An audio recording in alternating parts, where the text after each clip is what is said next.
번째 주도 섹터 한번 열어주시죠. 방위산업 쪽 한번 보겠습니다. 경제 역성장에도 식지 않은 K방산 열기 볼 텐데요. 사실 이제 국내 경제 성장률은 좋지 않습니다. 0.8% 하느니 좀 제시를 했는데 그럼에도 불구하고 K방산 굉장히 좋은 열기가 이어지고 있습니다. 방산 쪽 지금 이 시점에서도 긍정적으로 보실까요?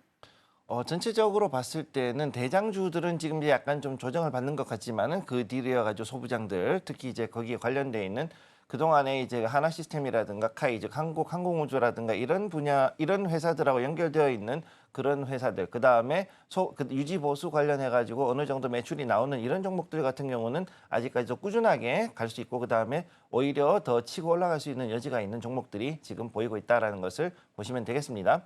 지금 특히 중요한 것이 전 세계적으로 해 가지고 그 국방력 강화에 대한 것이 화두가 되다 보니까 굉장히 지금 많은 나라들이 그 짧은 시간 내에 그래도 대규모의 어느 정도 자기들이 요구하는 수준의 그 장비들, 방산 장비들을 좀 갖춰야 될 상황에 지금 왔거든요. 그런 상황이다 보니까 결국은 거기에 맞춰가지고 할 수 있는 것이 그동안에 했던 그 미국이나 러시아, 그다음에 제3세계를 그래도 좀 그동안에 많이 다뤘던 프랑스를 빼고 그다음에 제4의 또 다른 선택지로서 그러면서도 굉장히 괜찮은 그 방산 장비를 가지고 있는 나라로서 우리 대한민국을 지금 전 세계가 주목을 하고 있기 때문에 이 분야에 대해서는 제가 봤을 때 아직도 충분히 그 가능성이 있다 이렇게 보시면 되겠습니다.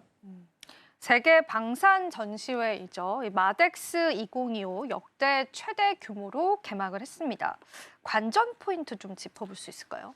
마덱스는 기본적으로 우선 해군 장비들을 위주로 하거든요. 그래서 여기 보면 해군하고 해경 장비들을 위주로 들어갑니다. 그러다 보니까 함포부터 시작해가지고서 그 다음에 유도 미사일 그리고 에이기스 방어 체계, 그 다음에 레이더라든가 그 다음에 구호 시스템, 그 다음에 배 이런 것들이 들어가는데 지금 보면은 이제 그 해외에서 나오는 수많은 그 대형 함정 사업들 그중에 특히 지금 눈독 들인 게 잠수함 사업이거든요. 지금 우리 잠수함 사업 앞으로 봤을 때 또 되게 잘 될 수 있는 가능성이 높은 그런 부분들이 상당수가 존재하고 있습니다. 그러다 보니까 연안 전력으로 있는 3,000톤급 잠수함 쉽게 얘기해서 우리 그 장보고 2급이라든가 이런 것들을 원하는 국가들이 생각보다 지금 많이 있고 그 이외에도 지금 보면은 그 어느 정도 호위함 정도 되는 급의 즉 1,500에서 2,000톤급 정도 되는 그런 장비 그런 그 함정에 대해 가지고서 요구하는 국가들이 상당수가 있다 보니까 여기에 대해서 우선은 주력을 하는 것이 필요하고 마덱스만 봤을 때는 그렇고요.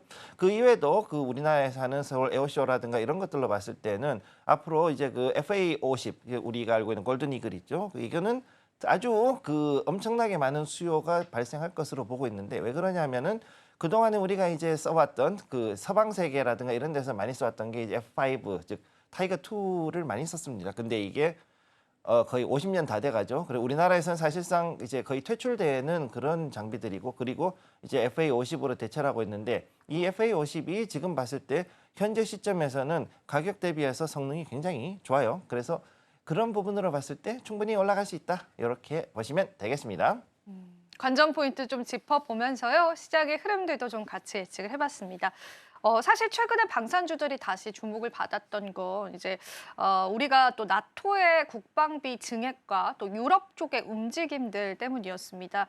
실제적으로 K 방산주들을 볼 때 눈여겨봐야 할 시장 자체가 좀 유럽뿐일지 아니면 더 추가적인 수주나 발주를 받을 수 있을 만한 그런 나라들도 있을지도 좀 짚어보면 좋을 텐데요. 어떻게 보실까요?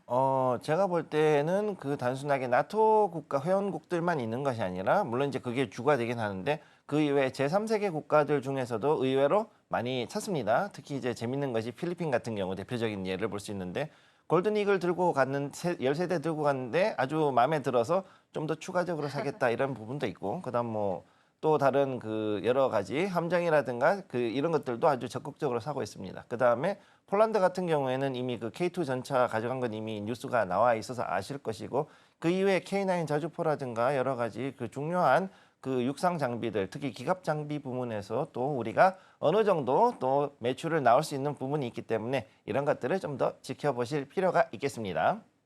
필리핀 쪽에 관한 수주 이야기도 좀 나오고 있고요. 추가적으로 뭐 중동 쪽에 관한 수주도 긍정적으로 좀 얘기 들려오는 게 있더라고요. 그래서 좀 다양하게 K방사는 그런 수주의 성과를 낼 수 있다는 측면에서 보시면 좋겠습니다. 한 가지 짚어보고 싶은 게 오늘 하나 에어로스페이스 주가가 그래도 큰 폭으로 조금 하락을 하는 부분들이 보이는데 K방산의 대표주잖아요. 네. 마이너스 5% 이상 낙폭을 그려내는데요. 이게 그냥 이제 너무 고점 부담감이다라고 해석을 해볼 수가 있을까요?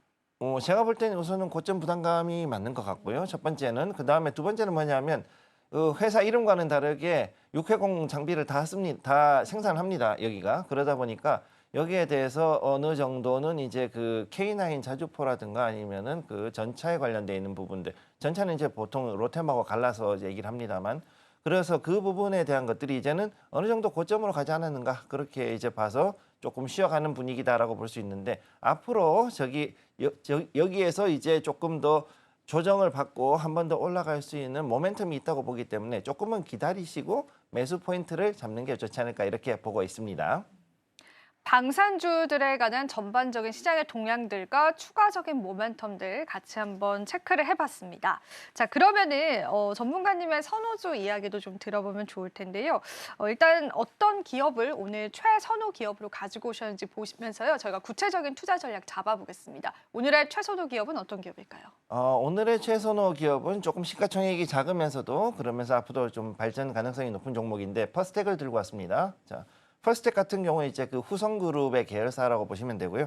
이 여러 가지 중에서도 특히 방산 소부장 관련돼서 전문적으로 하는 그 계열사라고 보시면 되겠습니다. 그래서 후성그룹에서 특히 이제 그 방산 쪽으로 봤을 때 그 로봇이라든가 우크라이나 재건주로도 좀 분류가 되고 있기 때문에 사실은 여러 가지 그 재료 쉽게 얘기해 가지고서는 테마로도 여러 가지가 이제 같이 붙어 있는 그런 종목이라고 보시면 되고요. 그다음에 여기 보시면은 항공우주, 그다음에 무인화 장비, 그리고 기동화력 장비, 그다음에 또 여러 가지 분야에서 소부장, 즉 소재라든가 부품들을 지금 만들어 가지고 거기에 들어가는 그런 그 부품들이 굉장히 많습니다. 그래서 단순하게 그 이 어떤 회사라고 크게 만들어지는 완성품이 아니라 여기에 들어간 유지보수 계약을 통해 가지고 지속적인 매출을 만들어낼 수 있는 그런 기업이라는 점에서 상당히 좀 눈여겨볼 만하고요. 그다음에 중요한 것은 이 회사 같은 경우에는 특히 항공기 관련해 가지고 항전에 패널이라든가 이런 것들을 많이 만들고 있기 때문에 앞으로 FA50이 수출이 되거나 다른 그 여러 그 항공 장비들이 수출이 됐을 경우에 거기에 따른 수혜 가능성이 상당히 높은 종목입니다. 그래서 퍼스텍 지금 자리에서도 상당히 나쁘지 않고 앞으로 봤을 때 한 번 정도 더 강하게 튀어오를 수 있는 자리에 있다는 거 기억을 해 두시면 되겠습니다.